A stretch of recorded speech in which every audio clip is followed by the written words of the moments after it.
நமது உறவு முறைகள் பற்றி மிகவும் சிந்திக்க வேண்டிய அருமையான பதிவு.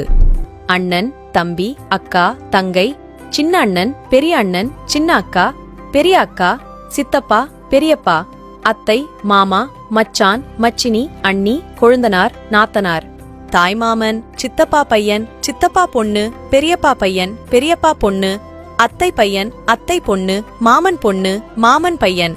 இது போன்ற வார்த்தைகள் எல்லாம் 2050க்கு மேல் யாருடைய காதிலும் விழாது. யாரும் கூப்பிடவும் மாட்டார்கள்.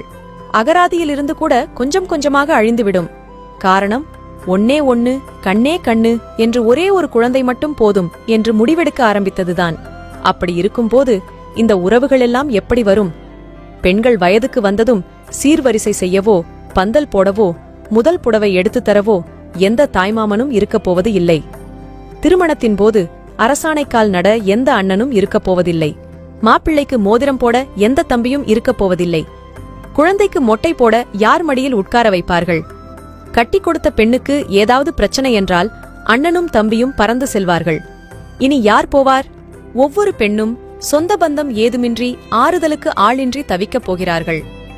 ஒவ்வொரு ஆணும் தன் கஷ்ட நஷ்டங்களில் பங்கு கொள்ள அண்ணன் தம்பி யாருமின்றி அவதிப்படப் போகிறார்கள். அப்பா அம்மாவை தவிர எந்த உறவுகளும் இருக்கப் போவதில்லை.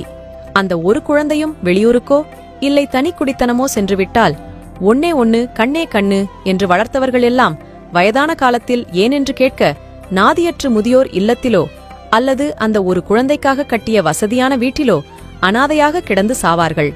உறவுகளின் உன்னத மதிப்பை உணராமல் பொருளாதார முன்னேற்றத்தை மட்டுமே குறிக்கோளாக கொண்டு ஒரு குழந்தைக்கு மேல் வேண்டாம் என சோம்பேறித்தனப்பட்டு எந்திர வாழ்க்கை வாழ்ந்து கொண்டிருக்கும் அத்தனை பேருக்கும் இதே நிலைதான். உடல்நிலை சரியில்லாமல் ஆஸ்பிட்டலில் சேர்க்கப்பட்டால் ஓடோடி வந்து பார்க்க உறவுகள் வேண்டாமா? சின்ன சின்ன விஷயங்களுக்கெல்லாம் எனக்கு உனக்கு என்று சண்டை போடும் அதே குழந்தைகள்தான் வயதான காலத்தில் அப்பா அம்மாவுக்கு ஏதாவது ஒன்று என்றால் நான், நீ என்று ஓடி வருவார்கள். கணவன், குடும்பம், குழந்தை என்று உயிரை விட்ட பெண்கள் கூட பெற்றோருக்கு ஒன்று என்றால் அத்தனையும் தூக்கி எறிந்துவிட்டு முதலில் வந்து நிற்பார்கள். ஒரே ஒரு முறை உங்கள் கடைசி காலத்தை நினைத்து பாருங்கள். பணமில்லாத ஒருவனை அனாதை என்று யாரும் சொல்வதில்லை. ஆனால் உறவுகள் இல்லாத ஒருவன் எத்தனை கோடி வைத்திருந்தாலும் அனாதைதான் என்பதை மறந்துவிடக்கூடாது.